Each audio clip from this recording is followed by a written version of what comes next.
Yeah, I buried the lead. I was so excited to, I think, sneak in all of my Matrix jokes. I forgot to mention what we're here to actually discuss, which is this like very creepy, crawly corner of the internet that I guess bleeds into real life. Dan, I mean, tell us just broad strokes.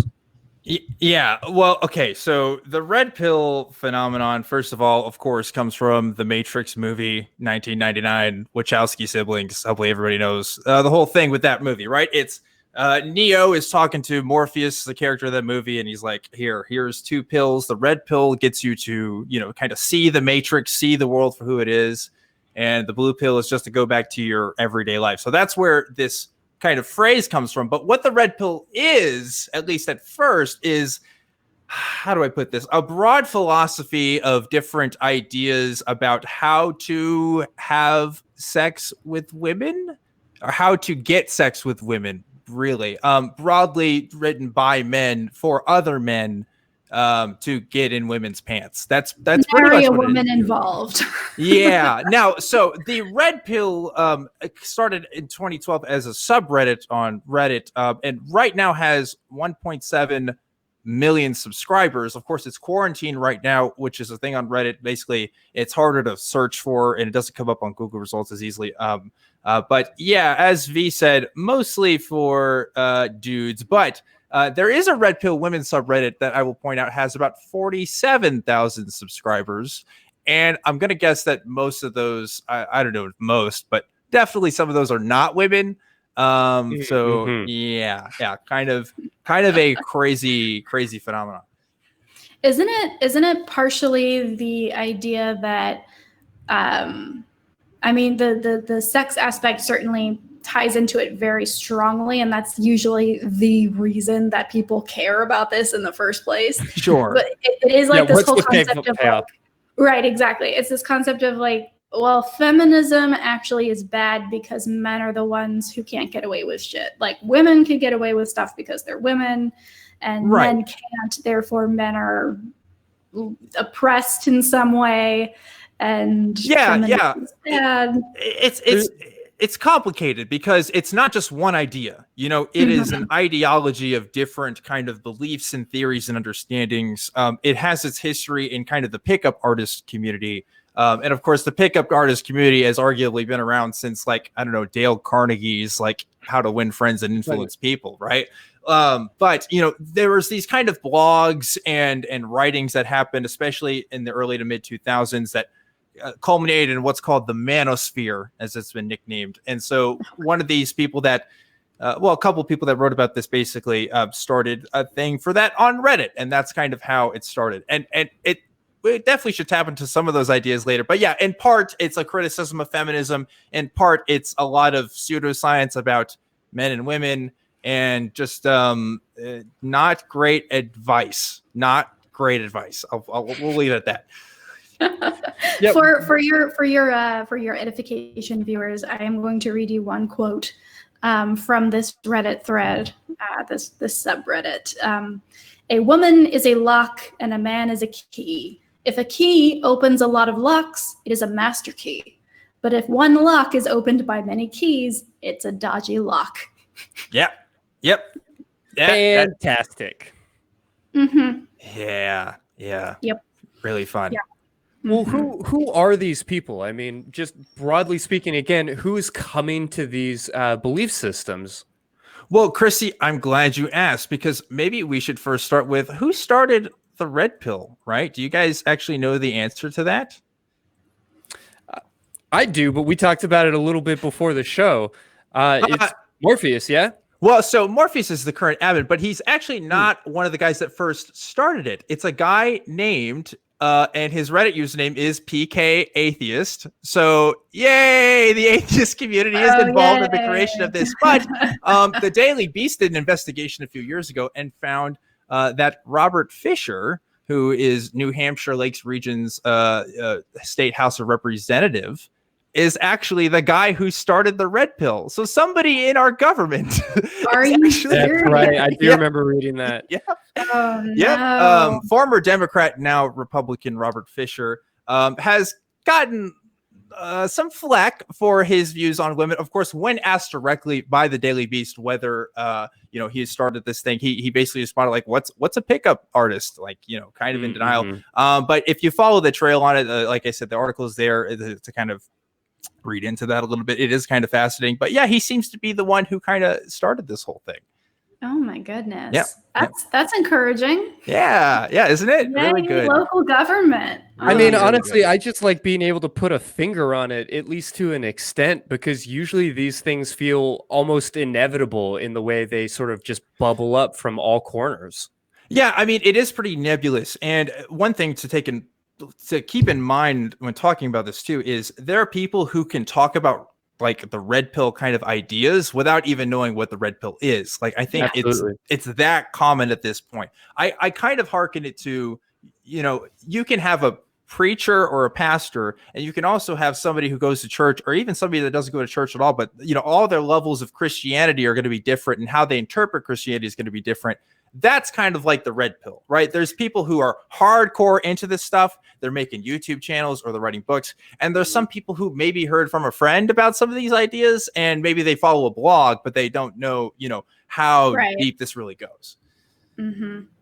Yeah, and it does seem to have very many ties, at least the sexual shaming and the very strict kind of purity culture expectations for women does seem very similar. Like the lock and key analogy is certainly something I've come across before as somebody raised as a woman in a conservative Christian household. Well, it's so funny you mentioned that, because there is an entire subgenre of the red pill community that's dedicated to Christian red pill theory. Whole blogs have been dedicated to this stuff. Mostly. Is this the way we unite Christians and atheists, you guys? That's it. That's the way forward, right? But yeah, it's people who take passages from the Bible, take modern red pill theory, and profit, right? Just put it together and see where that goes. So, yep, that's there. That's a thing too. That's depressing. Yeah.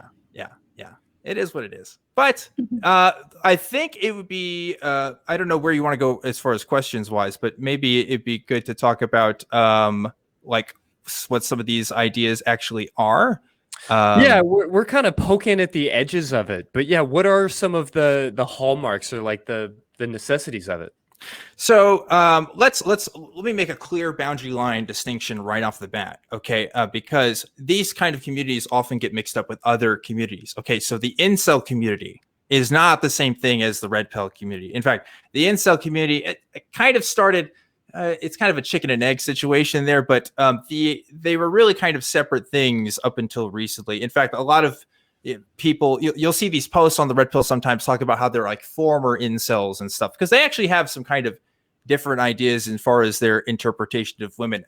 The incel community kind of puts a lot of blame on women in society, and so why the world is so fucked up. Whereas you see the red pill movement kind of taking, again, the pseudoscience, pseudobiology kind of take on women that it tries to give the appearance of being more neutral. And like, that's just how it is, even though it's really not. So I'll give you an example. This is from a Business Insider article, a quote from the subreddit saying, "You are hating women because you have the wrong," and this is from the red pill. "You are hating women because you have the wrong expectations for them. Don't hate someone for something they cannot be. Women are by nature manipulative, attention-seeking, inconsistent, emotional, and hypergamous." Or hypergamous, I don't know how you want to say that. "Accept this truth. Once you do, you can game women for what they are, not what you want them to be." Oh, gosh. So, yeah. There's a lot of these kind of like social Darwinist ideas. It's dressed up in science in that same kind of fake way. Yeah, it's this idea that if you understand women well enough, and how they work and how they operate, you can kind of game the system to work in your favor, and get what you want out of them, which is usually sex. A lot of these guys, they're not looking for long-term relationships, although there is a red pill LTR, long-term relationship subreddit. It's a red pill for everyone. There's a red pill for everyone. Yeah, exactly. But yeah, it's pretty, it does speak to the broadness of how far this thing has gone. I will say that there's like a dozen different red pill sub communities within the red pill, which is already kind of a sub community of like the pickup artistry world. It's weird. It's really strange. Yeah, so I mean, these folks are kind of everybody, and I'm seeing that we're covering like a broad strata of beliefs in some ways. But I also know that they probably have a lot in common. I mean, we're definitely talking about an almost entirely male community. Am I right in guessing a lot of white folks, or am I right in guessing a lot of privileged guys, probably in their like 20s?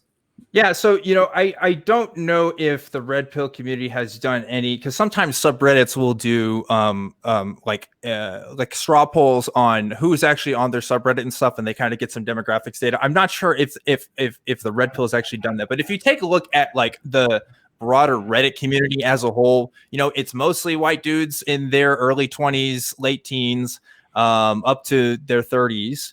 That seems to be the majority of it. And if we were to extrapolate that to the red pill, I'm going to say it's probably mostly that. Certainly almost exclusively male.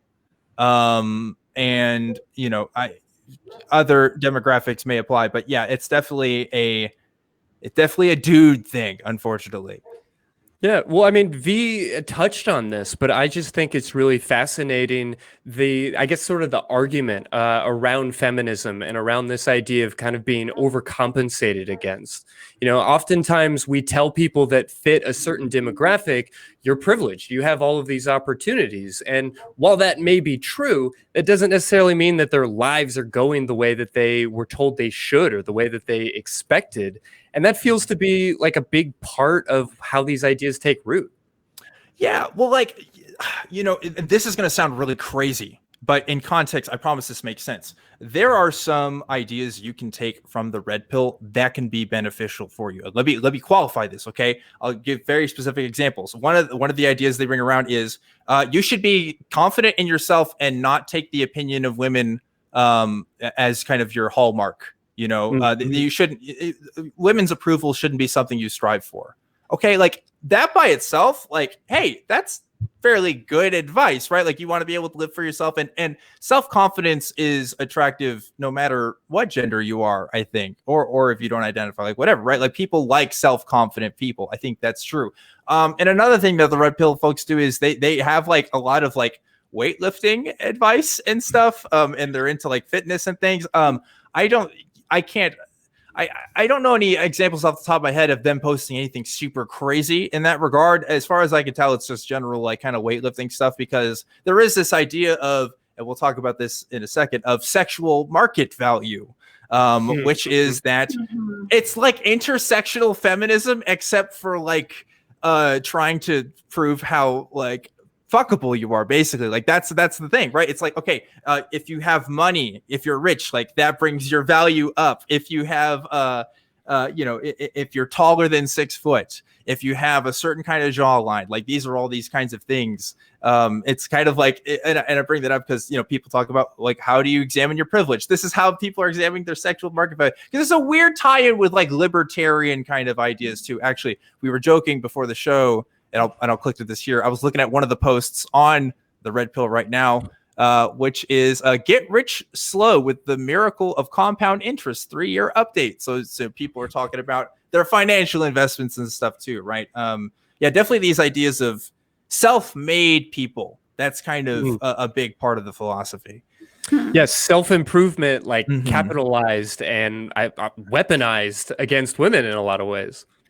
Yeah, that's where it becomes problematic, right? Because it's more than just get confident and do your best. It's get confident, and also here's how you like emotionally manipulate women to get what you want from them. Like that's where it kind of becomes a problem. Well, there's no one path for anybody, and I know we've been scratching around at the edges of it, but how does this happen? How do you go from wanting to improve yourself and, stumbling on some gym tips and then find yourself this deep where you're talking about locks and keys and all of it? Yeah, I mean, like, I think it's, it's really easy to just kind of dunk on these guys and just say, sure, look at this, they're being ridiculous. And yeah, the stuff they're saying is ridiculous. But if you come at it with the understanding of, an 18-year-old guy just wrote this, you know, or hey, this is somebody's first date that they've had where they felt confident and they wanted to share it on this subreddit. Like, that's what you see a lot of these posts are. These are typically younger guys that are posting a lot of this stuff. And like, when you're young and you don't know how the world works and you're still trying to figure out your place and how to date and how to do stuff, like a concrete set of instructions on how to do that can really be appealing, especially if it, you know, corresponds with your anecdotal experience. Like how many people have been rejected early on as a teenager by someone they liked, like pretty much everybody, right? Like that's a thing. And so if half the art directed at teenagers is about that. Yeah, exactly. And so if you want to mitigate that, and that's like something you want to try to avoid, and you're proving yourself, like this is kind of a guideline for that. And yeah, like I said, if you're taking some of the basic bits of that, like the self-confidence stuff, and you see, oh, that's working, then you're going to look at that other stuff and say, hey, this stuff there's probably got some merit too, because, you know, this other ideas are working for me.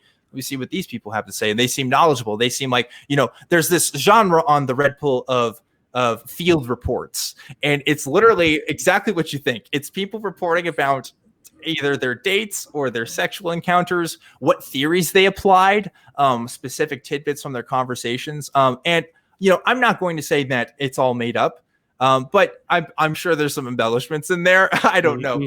There is still that culture of, yeah, look at this person that I had sex with last night. Totally a 9 out of 10, you know, that kind of thing. And it's a lot of fantasy fiction. Yeah. So is there a lot of overlap between like men's rights and like the no fap movement and in cell culture? How do these like branch off from one another, or are they kind of all intermingled? Yeah, and so I'm looking for my quote that I had for that. So Morpheus, one of the admins, basically had a quote. I was kind of asked about this at one point, saying like, how political is the red pill stuff? And he actually said, you know, it's not on its face, not very political at all. And I would say, based on my observations, that's like mostly true if you're looking at like the particular red pill subreddits, right? They're not affiliated with any political party. And they may make a joke here and there, but broadly, if you're looking at a lot of these posts, they're not super political. Now, they may talk, unless you understand feminism as a political phenomenon, then yes, that makes them super political. But in terms of like party line stuff, it's not really there. And I think that's true. Now, the red pill subreddit is different from like the red pill phenomenon, right? So if you go to some of these offshoots and stuff, yeah, you're definitely going to see some posts talking about which candidate is a cuck and which candidate is a soy boy, or, you know, that kind of stuff. But yeah, that's a bit different from the subreddit itself. So yeah, it's not as political as you might think, but I've also seen some stuff saying that it's like the red pill was also like a gateway for people to join like the alt-right or to do these kinds of crazy things. Elliot Rogers, of course, the young man who did the shooting in California a couple of years ago, was a red pill reader. Dylan Roof was also suspected to be someone who was on there, and a couple of these kinds of, you know, edgy people that have done terrible things. They can kind of tie their roots to some of this stuff, which is concerning. Right. Well, you can see the kind of overlap in people like, I shudder to say the name aloud, like Stefan Molyneux, right? Like, yeah, that's very much like the kind of red pill, women should be like this and all women are alike, and this is how you know, game the system with them. But then he also does touch very much on politics, and he actually put out a video defending Elliot Rogers. So yeah, there is that overlap, at least to my experience. Right. Yeah. It's, again, if you're at a young age and you're trying to figure out how the world works and you're suddenly learning this stuff, and maybe you're finding some of it to be true for you, or it works for you because suddenly you're a little more jacked because you're going to the gym more and you're more confident in yourself. So you're talking to more people. Like, suddenly these people aren't just mentors, they're gurus. You know, they're like, oh, their political opinions must be good too, because they're really into this stuff. So yeah, it's a pipeline. It's a total pipeline. Absolutely. Oh my gosh. There's an interesting, so to tie this into current events real quick, and this is going to be probably a little bit of a tangent, but I did want to make sure we brought it up on the show, which is the whole Jerry Falwell thing. That's happened this last week. One of my good friends, Chrissy Stroop, actually wrote a Twitter thread about why Falwell is not going to be rehabilitated as easily as some other rehabilitated in the way that like culturally and socially he becomes acceptable again in a short period of time with his in-group, because of the kind of sexual activity that he was engaged in. And I think that that ties in very much with not only Christian culture, but also this kind of toxic red pill, like uber masculine kind of culture, where if your thing is getting cuckolded, right, like that's cool, but that's not as good as like if you go out and cheat on your wife, that's a manly thing to do, right? Like you can work your way around that, and your manly image is not stained necessarily. Whereas because of the stigma around certain kinds of kinks and certain kind of sex acts, the argument is that Falwell is not actually going to be able to avail himself of the same kind of rehabilitative program that will get him back in the public eye sooner. So I found that fascinating. Fascinating, but a little devastating, right? Because we're talking about how he's getting the shame he so justly deserves, but for the absolute wrong part of his identity. Exactly. I mean, we should be talking about his absolutely ridiculous hypocrisy, and we should be re-examining these beliefs, not nailing him for not living up to these beliefs. Yeah, not to mention getting a $10 million severance package. I don't know if you guys saw that, but yeah, that would be the day. Yeah, I've had threesomes. Where's my money? No, but like exactly, like people are kink shaming as their method of punishing him, and that's so not what we should be doing. Not only because that just drives other people who share that kink deeper into that shame and that hiding place, but also there are so many other things to argue about in terms of that. So many easy ones right there. Like you had to dig deep for this. The fact that he was with someone who was probably not in a place to actually consent to the activities. If you're a 20-year-old employee, like, and two multi-billionaires come and like say, hey, come have sex with us, what are you going to do? So yeah, all that to say, I found it very interesting that the dialogue of, oh, just give him a year or two and he'll come back, might not apply just because of the fact that his particular sex act contradicts this red pill concept of owning women and owning your masculinity in a very specific way. Yeah, there was, I don't know if you guys saw this, but there were several articles talking about just there's been interviews with people who've worked with Jerry Falwell, which is fascinating. And I don't think the culture that they had, at least on a board level, was Christian in any sense of the word. So it's interesting that you're talking about, what he'll be shamed for, because I don't know how close. I think he had such a power level over his associates that he would just do stuff that nobody would ever call him out for. So there was lots of stories about how he would show pictures of his wife to like other people, like I'm not fully dressed, right? And saying like bragging about having sex with her and stuff, like not something you'd expect from, the guy who's the head of Liberty University, but like, it's just, I don't know. There's this whole weird culture of like youth pastors like talking about having sex with their wives. You know what? That's so true, though. Yeah, it's so true. Well, it's the reward at the end of the tunnel. I mean, you spend all of high school and college basically being told if you are, a Proverbs 1 through 30 man, then you will be rewarded with a Proverbs 31 wife. Yep, it's the plan. And then you have to kind of brag. Yeah, you have to. I mean, I definitely sat in churches where pastors went on and on about how beautiful their wife was and how, God is faithful to those who love him and all of these kinds of things. It reminds me of those pyramid schemes where like black diamonds or like whatever, like the high level people are like going clear. Who, like, I have a jet now. Like this could be you if you just like give me your money. Yeah. Yeah. Yeah.